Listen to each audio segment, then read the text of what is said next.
നമസ്കാരം.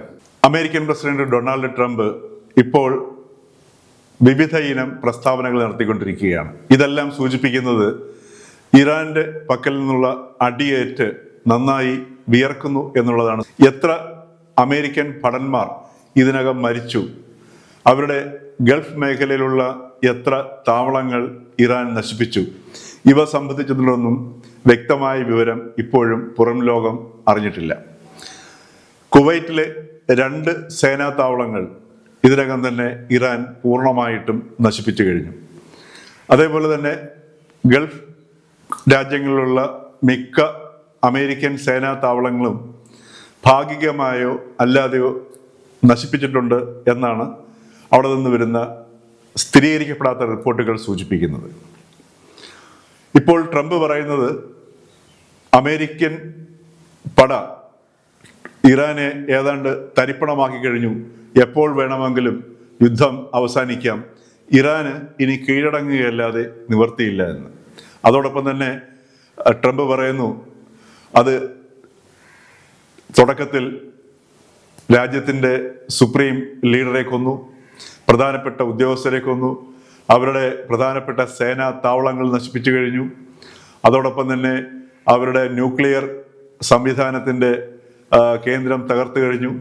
അപ്പോൾ ഇത്തരം ന്യായങ്ങൾ നിരത്തിക്കൊണ്ടാണ് ട്രംപ് പറയുന്നത് ഇറാൻ ഇനി രക്ഷയില്ല, കീഴടങ്ങുകയല്ലാതെ നിവർത്തിയില്ല, അതുകൊണ്ട് ഇറാൻ യുദ്ധം എപ്പോൾ വേണമെങ്കിലും അവസാനിക്കും എന്ന് പറയുന്നത്. ഇത് പറയുമ്പോൾ തന്നെ ഇറാന്റെ വിവിധ ഭാഗങ്ങളിൽ അമേരിക്കയുടെയും ഇസ്രായേലിൻ്റെയും ബോംബുകൾ വർഷിച്ചുകൊണ്ടിരിക്കുന്നു, നഗരങ്ങൾ നശിച്ചുകൊണ്ടിരിക്കുന്നു, സ്ഥാപനങ്ങൾ നശിച്ചുകൊണ്ടിരിക്കുന്നു, അതോടൊപ്പം തന്നെ ആളുകൾ മരിക്കുകയും ചെയ്യുന്നു. ഇതൊക്കെ യാഥാർത്ഥ്യമാണ്. എന്നാൽ ഇറാന്റെ സൈനിക ശേഷിയുടെ കേന്ദ്രങ്ങളിൽ ഇപ്പോഴും അമേരിക്കയ്ക്ക് അല്ലെങ്കിൽ ഇസ്രയേലിനോ കടന്നു ചെല്ലാൻ കഴിഞ്ഞിട്ടില്ല എന്നാണ് സൂചിപ്പിക്കുന്നത്. ഇപ്പോൾ ഏറ്റവും പുതിയതായിട്ട് നാം കാണുന്ന സംഗതി എന്ന് പറയുന്നത് ഇസ്രായേലിന്റെ നേർക്ക് ഏറ്റവും പുതിയ മിസൈലുകൾ പ്രവഹിപ്പിക്കുന്നു എന്നുള്ളതാണ്. ഇത് ചിലതിനെയൊക്കെ ഇസ്രായേൽ ഇന്റർസെപ്റ്റ് ചെയ്യുന്നുണ്ട്. അതോടൊപ്പം തന്നെ പല ഭാഗങ്ങളിൽ നിന്നും പുകച്ചുരുളുകൾ ഉയരുന്നതായിട്ടും മാധ്യമങ്ങൾ റിപ്പോർട്ട് ചെയ്യുന്നുണ്ട്. ഏറ്റവും ഒടുവിൽ കിട്ടിയ ഒരു വിവരം എന്ന് പറയുന്നത് ഇറാഖിലെ അമേരിക്കൻ താവളമായിട്ടുള്ള, വിശേഷിച്ചും അമേരിക്കൻ താവളം എന്ന് പറഞ്ഞു കഴിഞ്ഞാൽ അവിടുത്തെ സേനകളിലെ ഉദ്യോഗസ്ഥരും അവിടുത്തെ ഓയിൽ റിഫൈനറി മാനേജ് ചെയ്യുന്ന ഉദ്യോഗസ്ഥരും എല്ലാം തുടങ്ങിയിട്ടുള്ള അമേരിക്കക്കാർ താമസിക്കുന്ന ബസ്രയിലെ കേന്ദ്രത്തിൽ ഈ ശനിയാഴ്ച രാവിലെ ഇറാൻ ബോംബിട്ട് തകർത്തു. അതിൻ്റെ ആകാശത്തേക്ക് ഉയരുന്ന തീഗോളങ്ങളുടെ ചിത്രങ്ങളൊക്കെയാണ് ഇപ്പോൾ മാധ്യമങ്ങളിൽ കാണുന്നത്. ഇതെല്ലാം സൂചിപ്പിക്കുന്നത് ഇറാൻ ഇസ്രയേലിനും അതോടൊപ്പം തന്നെ അമേരിക്കൻ താവളങ്ങൾക്ക് നേരെയുമുള്ള 2ാം ഘട്ട യുദ്ധം ആരംഭിച്ചിരിക്കുന്നു എന്നുള്ളതാണ്. ഇതുവരെ ഇറാൻ ഇസ്രയേലിന്റെ പുറത്തും അതുപോലെ തന്നെ അമേരിക്കൻ സൈനിക താവളങ്ങളുടെ നേർക്കും അയച്ചിരുന്നതെല്ലാം പഴയ തലമുറ മിസൈലുകളാണ്. ഇപ്പോൾ വ്യക്തമായി പറഞ്ഞു കഴിഞ്ഞാൽ ശനിയാഴ്ച മുതൽ അവർ പുതിയ മിസൈലുകൾ പുറത്തെടുത്തിരിക്കുകയാണ്. ഇത് ICBM, അതായത് ഇന്റർ കോണ്ടിനെന്റൽ ബാലിസ്റ്റിക് മിസൈൽസ്, രാജ്യാന്തര ഭൂഖണ്ഡങ്ങൾ വരെ എത്താൻ ശേഷിയുള്ള മിസൈലുകൾ ഇറാന്റെ പക്കൽ ഉണ്ടെന്നാണ് കേൾക്കുന്നത്. അതോടൊപ്പം തന്നെ ഇറാന്റെ പക്കൽ ആണവായുധം ഉണ്ടോ ഇല്ലയോ എന്നുള്ളത് പോലും ഇപ്പോഴും വ്യക്തമാക്കപ്പെട്ടിട്ടില്ല. ഇല്ല എന്നാണ് പൊതുവെ കരുതപ്പെടുന്നത്.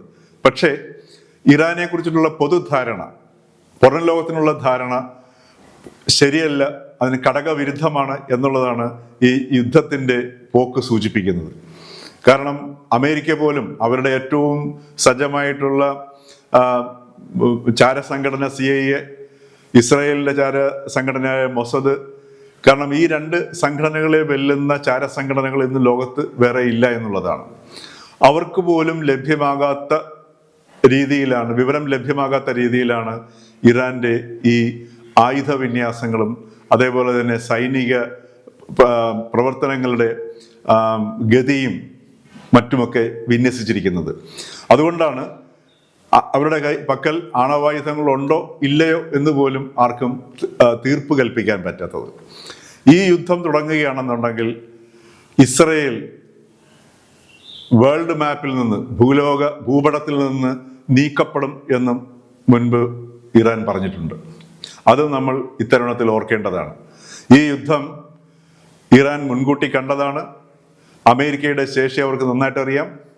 അതുപോലെ തന്നെ ഇറാന്റെ പരിമിതിയെക്കുറിച്ചും അവർക്ക് നന്നായിട്ട് അറിയാം. അതുകൊണ്ടാണ് ഇറാൻ കൈവശമുള്ള ആയുധങ്ങളെ വെച്ച് തന്ത്രങ്ങൾ കൊണ്ട് അമേരിക്കയെയും ഇസ്രായേലിനെയും നേരിടുന്നത്. ആ തന്ത്രങ്ങളുടെ മുന്നിലും അതേപോലെ തന്നെ ആയുധങ്ങളുടെ പ്രത്യേകതയുടെ സവിശേഷതയിലുമാണ് ഇപ്പോൾ അമേരിക്കയും ഇസ്രായേലും വിറയ്ക്കുന്നത് അഥവാ നിസ്സഹായരായി നിൽക്കുന്നത് എന്ന് നാം കാണുന്നു. ഇതോടൊപ്പം നാം മനസ്സിലാക്കേണ്ട മറ്റൊരു കാര്യം, ഇറാന്റെ പിന്നിൽ ചൈനയും റഷ്യയും ഉണ്ട് എന്നുള്ളതാണ്. അവരുടെ സാങ്കേതിക വിദ്യകളും അവരുടെ ആയുധ സങ്കേതങ്ങളും ഈ ഇറാന് ലഭിക്കും എന്നുള്ളത് നാം തിരിച്ചറിയേണ്ടതുണ്ട്. ഈ രണ്ട് രാജ്യങ്ങളും ഇറാനെ നന്നായി സഹായിക്കുകയും ചെയ്യുന്നുണ്ട്. അതുകൊണ്ട് ഇറാന്റെ പരാജയം ഒരു കാരണവശാലും ഉണ്ടാകാതിരിക്കേണ്ടത് ചൈനയുടെയും റഷ്യയുടെയും കൂടി താല്പര്യം കൂടിയാണ്. അപ്പോൾ ഈ സാഹചര്യത്തിലാണ് ഇപ്പോൾ അമേരിക്ക എന്ത് ചെയ്യണം, എങ്ങനെ യുദ്ധത്തെ മുന്നോട്ട് കൊണ്ടുപോകണം, അതോടൊപ്പം തന്നെ അമേരിക്കയിൽ ആഭ്യന്തരമായി നേരിടുന്ന സമ്മർദ്ദം. കാരണം ലോകത്ത് അമേരിക്ക എവിടെ എത്ര ആയിരക്കണക്കിന് ജനങ്ങളെ കൊന്നു മറിച്ചു കഴിഞ്ഞാലും കൊന്നു തള്ളിക്കഴിഞ്ഞാലും ഒരു പ്രശ്നവുമില്ല. എന്നാൽ അമേരിക്കയിൽ ഒരു ഭടന്റെ മൃതദേഹം ചെല്ലുകയാണെന്നുണ്ടെങ്കിൽ അത് അമേരിക്കൻ ജനതയെ സംബന്ധിച്ച് വലിയ സംഭവമാണ്. അതുകൊണ്ടാണ് ഇപ്പോൾ കുവൈറ്റിൽ 3 അമേരിക്കൻ ഭടന്മാർ മരിച്ചു എന്ന് നേരത്തെ പുറം ലോകത്തേക്ക് വിവരം പുറത്തു വന്നിരുന്നു. പക്ഷെ അതിനുശേഷമുള്ള വിവരങ്ങളെല്ലാം ഇപ്പോൾ തമസ്കരിക്കപ്പെട്ട അവസ്ഥയിലാണ്.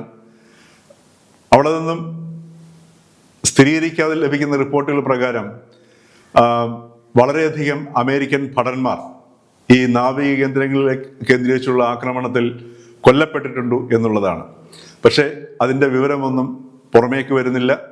ഒരുപക്ഷെ ഇത്തരമൊരു സാഹചര്യത്തിലായിരിക്കാം അമേരിക്കൻ പ്രസിഡന്റും അതേപോലെ തന്നെ അവിടുത്തെ പ്രതിരോധ മന്ത്രി പീറ്റ് ഹെക്സത്തും ഒക്കെ ഒരു ഭീഷണിയുടെ ശബ്ദം മുഴക്കുകയും അതല്ലെങ്കിൽ ഇതാ അമേരിക്ക വിജയിച്ചു കഴിഞ്ഞു എന്നുള്ള പ്രഖ്യാപനങ്ങൾ നടത്തുകയും ഇറാൻ കീഴടങ്ങിക്കൊള്ളൂ എന്നൊക്കെയുള്ള ഒരു സന്ദേശം നൽകിക്കൊണ്ട് ആഭ്യന്തരമായിട്ടും അതേപോലെ ലോകത്തിൻ്റെ മുന്നിലും ട്രംപും അമേരിക്കൻ ഭരണകൂടവും പിടിച്ചു നിൽക്കാനുള്ള ശ്രമമാണ് ഇപ്പോൾ നടക്കുന്നതെന്ന് വേണം മനസ്സിലാക്കാൻ.